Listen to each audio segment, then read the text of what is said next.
ہمارے گھر کے سامنے ایک بڑا سا خالی پلاٹ تھا جو دادا کی ملکیت تھا۔ ان کی وفات کے بعد والد کے حصے میں آیا تو انہوں نے اس پر دکانیں بنوا کر کرائے پر دے دیں۔ ان دنوں میری عمر 12 برس تھی اور میں اکثر باہر آتی جاتی تھی اور میرے کمرے کی کھڑکی سے باہر کا منظر صاف نظر آتا تھا۔ جب بور ہوتی تو وہاں سے جھانکنے لگتی، جیسے کمسن لڑکیاں بے مقصد تانگ جھانک کیا کرتی ہیں۔ اما منع بھی کرتی کہ سامنے مارکیٹ ہے، لوگ بیٹھے ہوتے ہیں، لیکن میں باز نہ آتی۔ ایک دن میرا بھائی ٹیوشن پڑھنے گیا اور کافی دیر تک واپس نہ آیا۔ میں نے کھڑکی سے جھانکا تو وارث کو دیکھا، جس کے بڑے بھائی نے ہماری دکان کرائے پر لے رکھی تھی۔ کبھی کبھار میرا بھائی بھی اس کی دکان پر بیٹھ جاتا۔ میں سمجھی شاید وہیں بیٹھا ہے۔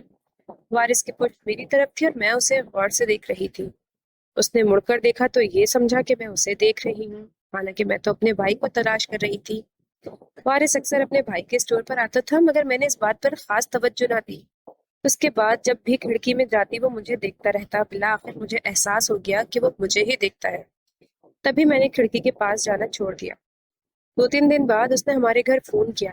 وہ کبھی کبھار میرے بھائی کو فون کرتا تھا۔ اس روز بھائی گھر پر نہ تھا تو میں نے فون اٹھا لیا۔ میری آواز سن کر بولا، شگفتہ ہو؟ ہاں، میں نے جواب دیا۔ تم کھڑکی میں کیوں نہیں آتی؟ تم میری طرف دیکھتے ہو اس لیے نہیں آتی، یہ کہہ کر میں نے فون بند کر دیا۔ اس کے بعد وہ اکثر فون کرنے لگا، ادھر ادھر کی باتیں کرتا اور پھر فون بند کر دیتا۔ یوں ہماری باتوں کا سلسلہ بڑھتا گیا۔ ایک دن میں اس سے بات کر رہی تھی کہ اماں کو شک ہو گیا۔ انہوں نے ریسیور چھین لیا اور مجھے گھور کر دیکھا۔ میرے لیے وہ لمحہ شرمندگی سے زمین میں گڑ جانے جیسا تھا۔ 8 دن تک وارث سے بات نہ ہو سکی۔ ایک روز والدین ماموں کے گھر گئے ہوئے تھے کہ وارث کا فون آ گیا۔ ہم 2 گھنٹے تک باتیں کرتے رہے۔ اب اس سے بات کرنا مجھے اچھا لگنے لگا تھا۔ کچھ دن بعد جب اماں سودا سلف لینے گئیں تو وارث نے انہیں جاتے دیکھا۔ اس نے دکان پر کام کرنے والے ایک چھوٹے لڑکے کے ہاتھ مجھے ایک پرچہ بھجوایا۔ اماں جب سودا لے کر واپس آئی تو خط ابھی تک میرے ہاتھ میں تھا۔ ان کو آتا دیکھ کر میں نے مٹھی بند کر لی، مگر انہیں شک ہو گیا۔ انہوں نے مٹھی کھلوائی اور خط چھین لیا۔ پہلے تو مجھے 2 4 تھپڑ مارے، پھر خود بھی خوب روئی، لیکن میرے دل پر کوئی اثر نہ ہوا۔ میں تو نئے نویلے جذبوں میں گھری خوابوں کی اندھی دلہن بنی ہوئی تھی۔ اس کے بعد اماں نے فون پر تالا لگا دیا۔ اب میں اس سے بات نہیں کر سکتی تھی۔ کبھی کھڑکی میں چلی جاتی اور وارث کو اشارے سے منع کرتی کہ ہمارے گھر فون نہ کرے۔ انہی اشاروں کی وجہ سے میں پوری مارکیٹ میں بدنام ہو گئی۔ ابا اور چاچا کی مارکیٹ میں بہت عزت تھی، اس لیے مارکیٹ کے 2 3 دکاندار چچا کے پاس گئے اور انہیں ساری صورتحال سے آگاہ کیا۔ چچا نے اماں سے کہا، دیکھو بھابھی، لوگ شگفتہ کے بارے میں کیسی باتیں کرتے ہیں۔ اماں نے مجھے کچھ نہ کہا، مگر وہ غم سے بیمار پڑ گئی۔ شاید وہ میری اصلاح سے مایوس ہو گئی تھی۔ میں نے تب بھی عقل نہ پکڑی۔ ان پر بات نہ کر سکتی تو وارث کو خط لکھنے لگی۔ وہ ٹھوکر جو کھانی تھی وہ ابھی باقی تھی۔ پھر ایک دکاندار کی بیوی نے آ کر اماں کو بتایا، اپنی بیٹی کو سنبھالیں، یہ وارث کو خط لکھتی ہے۔ آخری بار اماں نے رو رو کر مجھے سمجھایا، بیٹی ایسا نہ کر، لڑکے اکثر لڑکیوں کو خطوط سے ہی بلیک میل کرتے ہیں۔ اب میں 13 سال کی ہو چکی تھی۔ اپنے طور پر ماں کے رونے کا اثر ضرور ہوا۔ میں نے وارث کو خط لکھنا بند کر دیا، فون بھی نہ اٹھاتی۔ تب وارث بے چین ہو گیا کہ اب ہوگا کیا، رابطے کا ذریعہ تو ختم ہو گیا ہے۔ جب کوئی صورت نہ بنی تو اس نے میرے کزن عامر کو اپنا ہمدرد بنا لیا اور اسے سارا حال بتا دیا۔ عامر بھی کبھی کبھار ان کی دکان پر بیٹھا کرتا تھا۔ یہ وارث نے بہت بڑی غلطی کی۔ عامر نے اندر ہی اندر ایسی آگ بھڑکائی کہ میرا سب کچھ جل کر راکھ ہو گیا۔ وہ تو روز ہمارے گھر آتا تھا، اس پر کوئی روک ٹوک نہ تھی۔ ایک روز اس نے مجھ سے پوچھا، شگفتہ، کیا تم وارث سے رابطے میں ہو؟ میں خاموشی سے اس کا منہ تکنے لگی کہ اسے کیسے پتہ چلا۔ وہ بولا، میرا منہ کیا دیکھ رہی ہو، وارث سے پوچھ لو۔ اس نے تمہارے اور اپنے عشق کی داستان مجھے سنا دی ہے، اور اب میں تمہارے ابو کو بتا دوں گا۔ یہ بات سن کر میرے پیروں تلے زمین نکل گئی۔ وارث پر بہت میں اسے ایسا نہ سمجھتی تھی۔ میں نے عامر کے آگے ہاتھ جوڑے، خدا را یہ سب کسی کو نہ بتائے۔ کہنے لگا، ٹھیک ہے، ایک شرط پر، تم خود کو میرے حوالے کر دو۔ میں یہ سب کچھ نہیں کر سکتی تھی کیونکہ مجھے عامر پسند نہیں تھا۔ میں نے انکار کر دیا اور کہا کہ میری شادی جہاں ہوگی میری عزت اسی شخص کی امانت ہوگی۔ وہ بولا، ٹھیک ہے، تو پھر مجھ سے دوستی کر لو، مجھے اپنا غمگسار، اپنا رازدار سمجھو اور مجھ پر اعتبار کرو۔ وارث نے بھی تو تم پر اعتبار کر کر مجھے سب کچھ بتایا ہے۔ میں نے تمہارا راز کسی پر ظاہر نہیں کیا، میں تو صرف تمہیں آزما رہا تھا۔ اس نے کچھ اس انداز سے بات کی کہ میں نے اس پر اعتبار کر لیا۔ سوچا آخر میرا چچا زاد ہے، شاید اسے مجھ پر ترس آ گیا ہے۔ وارث کو بھی اس پر اعتماد ہے، تبھی تو ساری بات اسے بتا دی۔ اس نے پوچھا، بولو، کیا کہتی ہو؟ کیا مجھے اپنا دوست مانتی ہو؟ میں نے کہا ہاں، آج سے میں تمہیں اپنا دوست مانتی ہوں اور تم پر بھروسہ کرتی ہوں۔ اس نے کہا میں تمہارا اپنا ہوں اور اپنوں پر بھروسہ کرنا چاہیے۔ اب تم مجھے خط لکھ دینا، میں وارث کو دے دوں گا۔ میں نادان عمر کی جذبات میں بہکنے والی لڑکی اس کی باتوں میں آ گئی، کیونکہ میں خود بھی وارث کے لیے بے قرار تھی۔ میں نے ایک خط وارث کے نام لکھا اور عامر کے حوالے کر دیا۔ وہ روز کہتا تھا کہ وارث بہت التجا کرتا ہے اور میں اس کے حال پر ترس کھاتا ہوں۔ اب میں خط لکھ کر عامر کو دے دیتی، مگر وہ مجھے اس کا جواب لا کر نہ دیتا۔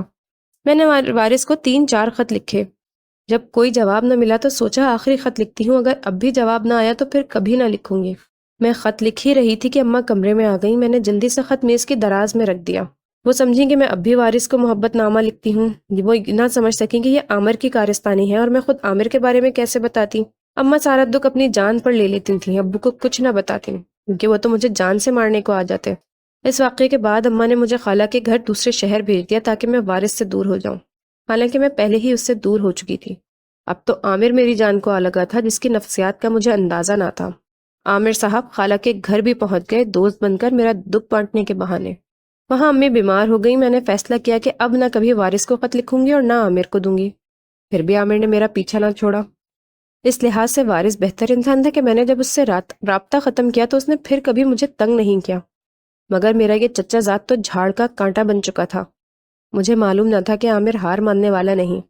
وہ امی کے پاس گیا اور میرا رشتہ مانگ لیا۔ انہیں سچی جھوٹے باتیں بتائیں، کہنے لگا کہ شگفتہ وارث سے ملتی ہے، یہ تباہ ہو جائے گی۔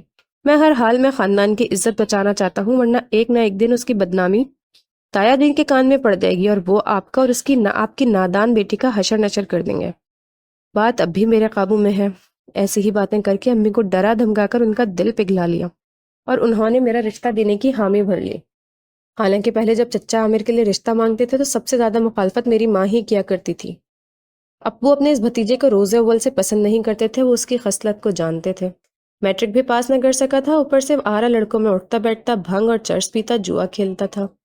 اتنی سی عمر میں سارے عیب اس میں موجود تھے۔ ماں نے دل پر پتھر کی سل رکھ لی، خون کے آنسو روتی رہیں اور کہتی تھیں کہ شگفتہ تو پیدا نہ ہوئی ہوتی تو اچھا تھا، تو نے اگر وارث سے عشق و محبت اور خطوں کے تابت کا چکر نہ چلایا ہوتا تو میں تیرے اس چچا کے سپوت کو منہ نہ لگاتی۔